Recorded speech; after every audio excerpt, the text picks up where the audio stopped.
Disclaimer: ये कहानी एक काल्पनिक कहानी है, तो इसे असल ज़िंदगी से ना जोड़ें। धन्यवाद। तो हेलो माय लिसनर, आज की स्टोरी का नाम है द एबेंडन्ड हाउस। तो ये हॉरर स्टोरी शुरू करते हैं और अपने कान में ईयरफोन डाल लो, क्योंकि मैं तुम्हारी ज़िंदगी में डर का डोज देने वाला हूँ।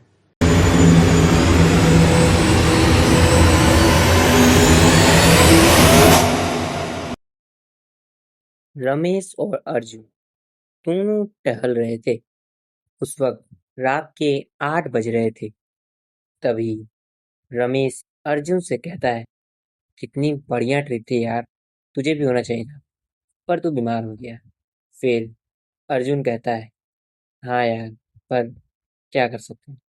फिर रमेश कहता है, तू चिंता मत कर, अगली बार हम पक्का चलेंगे, चाहे तो बीमार हो या ना हो, ठीक है। तभी रमेश एक घर को देखता है और कहता है, भाई साहब, कितना बढ़िया घर है, बस काफी पुराना और खंडहर लग रहा है।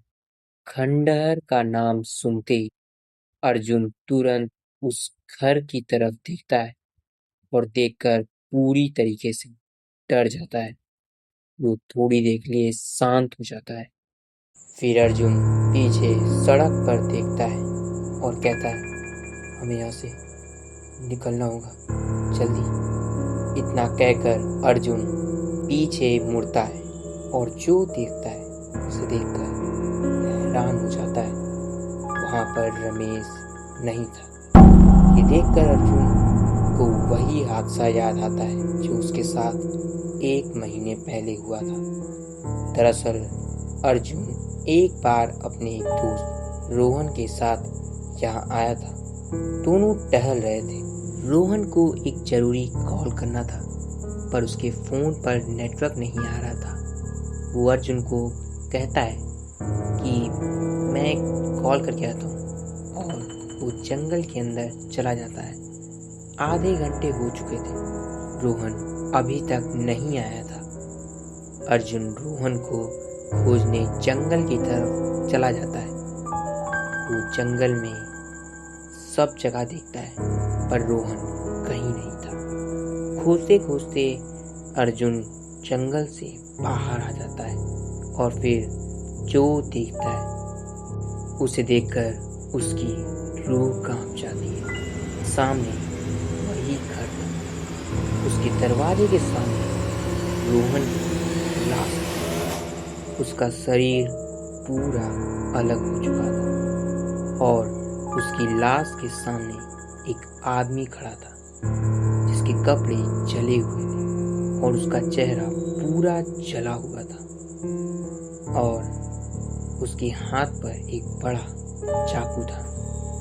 यह देखकर अर्जुन इतना ज़्यादा डर जाता है कि वो तुरंत वहाँ से भाग जाता है।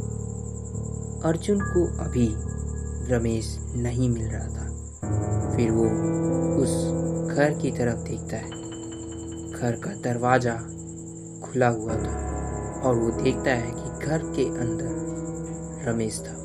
यह देखकर अर्जुन घर के अंदर जाता है और देखता है कि रमेश ऊपर वाले कमरे पर जा रहा था। ये देखकर अर्जुन चिल्लाकर कहता है, रमेश, और फिर आगे बढ़ता है। तभी पीछे से दरवाज़ा बंद होने की आवाज़ आती है। अर्जुन पीछे देखता है। बाहर जाने का दरवाज़ा बंद हो चुका था। फिर अर्जुन रमेश की तरफ देखता है, पर इस बार वहाँ पर रमेश नहीं था। अर्जुन सब जगह देखता है, पर रमेश कहीं नहीं था। फिर अर्जुन ऊपर जाता है। ऊपर जाकर वो जो देखता है उसे देखकर वो पूरी तरीके से डर जाता है। वहाँ पर रमेश की लाश थी। रमेश का पूरा शरीर अलग हो चुका था। उसके अगल बगल काफ़ी सारा खून था। तभी अर्जुन देखता है रमेश की लाश के पास एक आदमी खड़ा था जिसका चेहरा पूरा जला हुआ था, जिसके हाथ पर एक बड़ा चाकू था। वो अर्जुन की ओर आ रहा है। यह देखकर अर्जुन तुरंत नीचे जाता है और दरवाजे को खोलने की कोशिश करता है, पर दरवाज़ा खुल नहीं रहा था। तभी अर्जुन को पीछे से किसी की चलने की आवाज़ आती है। अर्जुन उस पर ध्यान नहीं देता और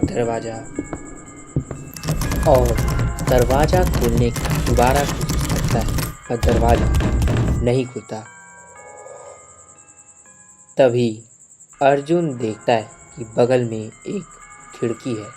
अर्जुन उस खिड़की के पास जाता है और जैसे ही खिड़की खोलने को होता है, उसका सर कोई पीछे से पकड़ता है।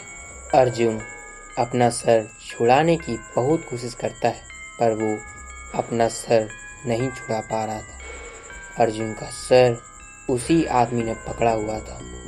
फिर वो आदमी अर्जुन का सर तेजी से खिड़की के कांच पर मारता है और फिर बचे हुए कांचों पर भी ऐसे ही मारता है। फिर अर्जुन को देखकर तेजी से चिल्लाता है और उसे दीवार की तरफ तेजी से फेंकता है, जिससे अर्जुन का सर दीवार से लगता है और वो बेहोश हो जाता है। अगले दिन जब गांव वाले उस घर का दरवाज़ा तोड़कर जाके देखते हैं कि घर के अंदर उन्हें अर्जुन और रमेश की लाश मिलती है।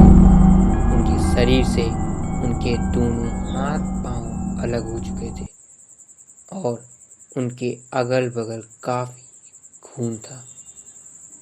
कई सालों पहले उस घर में एक डकैत रहता था, जिसने गांव के 50 लोगों को पकड़कर उनके शरीर को काट कर अपनी घर की जमीन में गाड़ दिया था। वो हमेशा अपने साथ एक बड़ा चाकू रखता, जिससे वो लोगों को बेरहमी से मारता था। एक दिन गांव के लोगों ने उसे छुटकारा पाने के लिए उसको पकड़ के जिंदा जला दिया और उसके घर को भी जला दिया। लोगों को लगा कि सब कुछ खत्म हो गया, पर उस हादसे के 1 महीना बाद उस घर के अंदर 3 लाशें मिली। ये गांव के ही कुछ लोगों की थी जो रात के वक्त शहर से गांव आ रहे थे। उन लाशों के दोनों हाथ और पांव कटे हुए थे और फिर बाद में गांव के लोगों ने वहां जाना बंद कर दिया और उस घर को भूतिया कहा जाने लगा। तो हेलो माय लिसनर, ये थी स्टोरी द अबैंडन्ड हाउस। आपको कैसी लगी मुझे कमेंट करके ज़रूर बताना, और मैं चाहता हूँ कि आप लोग का अगर कोई भी इस स्टोरी से रिलेटेड सवाल है तो कमेंट पे ज़रूर से पूछना। और हाँ, स्टोरी पसंद आई हो तो चैनल को सब्सक्राइब कर देना। मिलते हैं अगली स्टोरी में, तब तक के लिए बाय।